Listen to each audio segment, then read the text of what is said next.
Hello everyone, welcome to my channel. আশা করি সবাই খুব ভালো আছো, আমিও ভালো আছি। আজকে আমি চলে গেছিলাম আমার বাড়ির পাশের এক সুন্দর প্রাকৃতিক দৃশ্য। আমি জানতামই না যে আমার বাড়ির পাশেও এত সুন্দর একটা দৃশ্য আছে।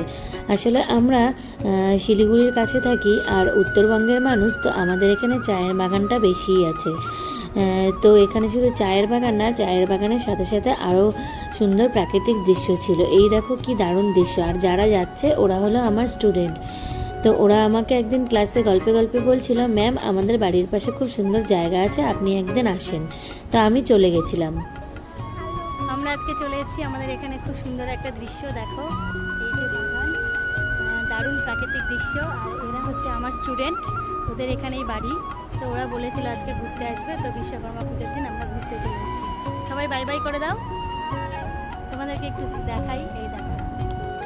এই দেখো কি সুন্দর, পাশে নদী আর তার সাথে বাগান। আর এই যে আমার সাথে স্টুডেন্টগুলো এসেছিলো, ওরা আমাকে সত্যিই ভীষণ ভালোবাসে। আজকে ভীষণই রোদ ছিল, এই রোদের মধ্যে ওদের কোনো বিরক্ত নেই। দেখো ওরাও কত খুশি, বাগানের মাঝখান দিয়ে কি সুন্দর হেঁটে যাচ্ছে, কি অপরূপ দৃশ্য।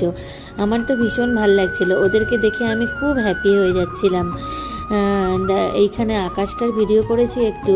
আসলে আমার এতটাই ভালো লাগছিল এখানকার পরিবেশটা। আমার বড় মেয়ে আমার সাথে গেছিলো আর বলছিল, মাম্মাম আমার কেন এখানে বাড়ি না। তো এই দেখো ওরা এখন ওই আনারস বাগানের মাঝে চলে গেছে, কাশফুল তুলবে বলে।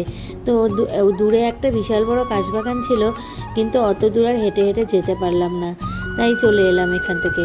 তো ওরা ওই বাগানের ভেতরে দৌড়ে দৌড়ে কাশফুল তুলছিল। আর এই যে মিঠাইও ছিল আমার সাথে।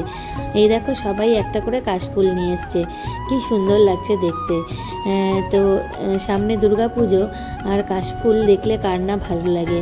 তো আজকে এই অবধি বন্ধুরা, পরের ব্লগে দেখা হবে।